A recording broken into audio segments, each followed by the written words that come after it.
6월 23일입니다. 잠언 28장 1절에서 18절까지 말씀입니다. 악인은 뒤쫓는 사람이 없어도 달아나지만 의인은 사자처럼 담대하다.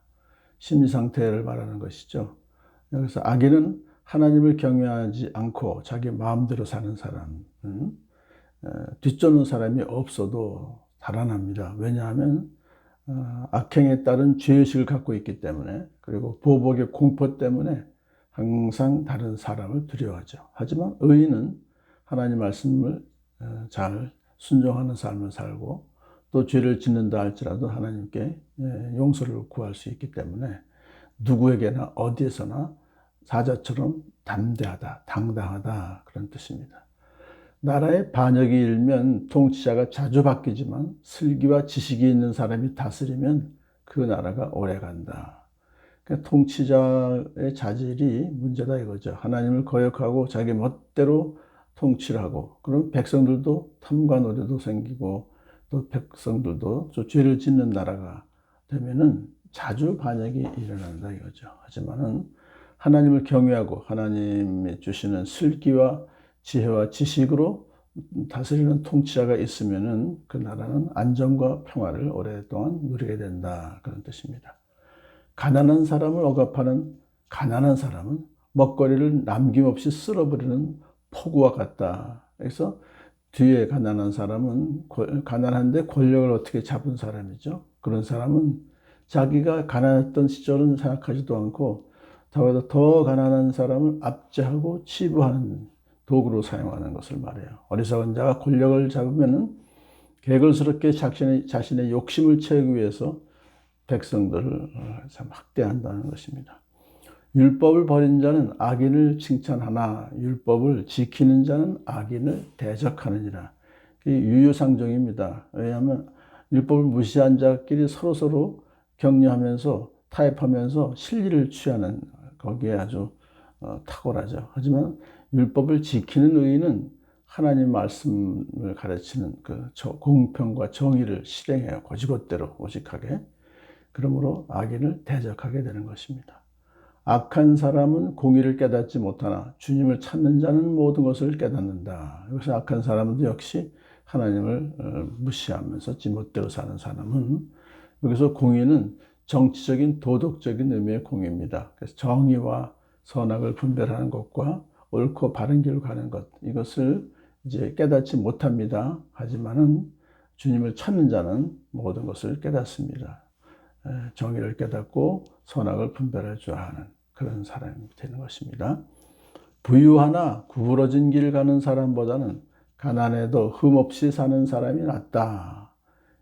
모든 부자가 다 그런 것이 아니라 구부러진 길을 가는 부자를 말하는 것이죠. 그 사람은 자기가 가진 재물로 남에게 도움을 주지는 않고 자기만 터더더 하고서 욕심을 챙기는 그런 사람이죠.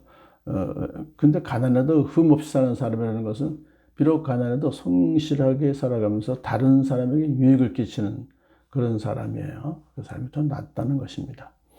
슬기로운 아들은 율법을 지키지만 먹기를 탐하는 사람과 어울리는 아들은 아버지에게 욕을 들린다. 여기서 그냥 먹는 것만, 탐식하는 것만 얘기하는 것이 아니라 여기서 방탕한 짓을 하면서 무가치한 일들에 많은 시간과 정력을 낭비한 그런 어리석은 사람과 어울리는 아들을 말해요. 그런 아들은 부모를 욕되게 한다. 창피하게 만든다. 높은 이자로 재산을 늘리는 것은 마침내 가난한 사람들에게 은혜로 베풀어질 재산을 쌓아두는 것이다. 이 말씀은 높은 이자로 재산을 늘리지 말아라 그거예요. 그렇게 늘려봤자 하나님께서 보시기에 옳지 않은 일이기 때문에 그런 자의 재산은 결국은 가난한 자들을 위해서 쓰이게 될 것이다. 하나님께서 하신다는 거예요. 귀를 돌리고 율법을 듣지 않으면 그의 기도마저도 역겹게 된다. 안 들어주신다 이거죠. 왜냐하면 평소에 귀를 돌린다는 것은 아예 의도적으로 하나님의 말씀을 무시하고 또 그 말씀에 순종하지 않는 사람이 갑자기 자기 어떤 급한 일이 생긴다고 하나님께 기도했을 때 하나님께서는 그걸 들어주시지 않는다. 정직한 사람을 나쁜 길로 유인하는 사람은 자기가 판 함정에 빠지지만 흠없이 사는 사람은 복을 받는다.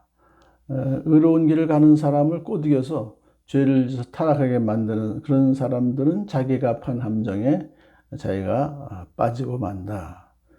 자업자득의 결과를 가져오는 것이다. 그렇지만 흠없이 사는 사람은 성실히 하나님의 율법을 지킴으로 복을 얻게 된다는 것입니다. 부자가 자기 보기에는 지혜롭지만 가난하나 슬기로운 사람은 그 사람의 속을 꿰뚫어 본다. 참 이런 부자는 자기 도취에 빠져 있는 거예요. 자기가 스스로 참 자기는 지혜롭다라고 생각하는 어리석은 사람입니다. 그런 사람보다는 분별력을 가진 가난한 사람이 낫다는 거예요. 왜? 그런 부자의 어리석음을 다 꿰뚫어 볼 수 있기 때문에 그렇습니다.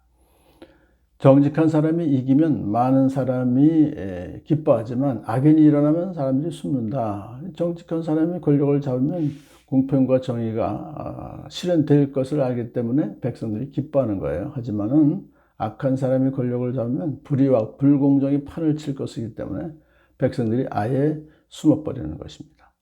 자기의 죄를 숨기는 사람은 잘 되지 못하지만 죄를 자백하고 그것을 끊어버리는 사람은 불쌍히 여김을 받는다. 이게 자기 죄를 숨기는 사람은 자기가 지은 죄를 가볍게 여기거나 또는 변명하면서 계속 같은 죄를 반복해요.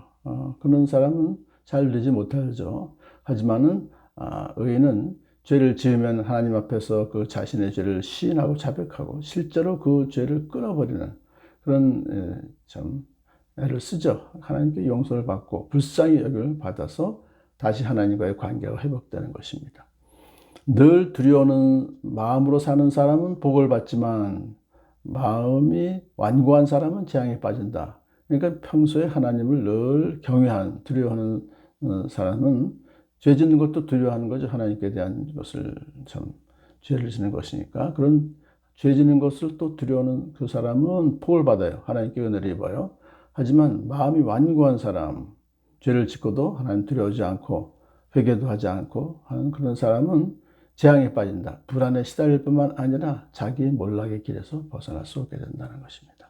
가난한 백성을 억누르는 통치자는 울부짖는 사자요 굶주린 곰이다. 통제가 안 되는 거예요. 너무나 울부짖는 사자나 굶주린 곰은 아주 무서운 그런 참 느낌을 주죠. 마찬가지로 가난한 백성을 억누르는 통치자. 이 가난하다는 건 돈 적다는 것도 있지만 누구에게도 도움받을 수 없는 딱딱한 처지에 놓여 있는 백성들을 말해요. 노숙자들, 탈북자들, 청년 실업자들을 그 외에도 여러 약한 자들을 도와주지 않고 도리어 그들 무자비하게 억압하거나 무관심한 통치자는 결국은 재앙을 받는다. 슬기가 모자라는 통치자는 억압만을 일삼지만 부정한 이득을 미워하는 통치자는 오래도록 살 것이다. 그러니까 여기서 지금 슬기가 모자라는 통치자는 부정한 이득을 탐하는 자예요. 그러니까 그런 사람은 억압만을 일삼아 자기 욕심만 채우지만 부정한 이득을 미워하는 통치자는 오래도록 결국은 그 일을 통치할 수 있을 것이다. 것입니다. 그러니까 사료사역을 챙기지 말고 탐과 노래가 되지 말라 그런 뜻이죠. 사람을 죽인 사람은 함정으로 달려가는 것이니 아무도 그를 막지 말아야 된다. 정의가 이루어지도록 그대로 내버려 둬야 한다는 것입니다. 흠없이 사는 사람은 구원을 받을 것이지만 그릇된 길을 따라가는 사람은 언젠가는 한번 넘어지고야 만다. 하나님만 바라보며 하나님 한 분만 바라보며 올바른 길을 가는 사람은 큰 역경이 닥쳐와도 하나님 보호하심을 받아서 구원받아요. 하지만은 하나님 말씀에서 벗어나서 죄악된 행실로 가는 그 사람 결국은 멸망하게 될 것이다. 오늘도 이 말씀 붙잡고 승리하며 살아가는 여러분들에게 축복합니다.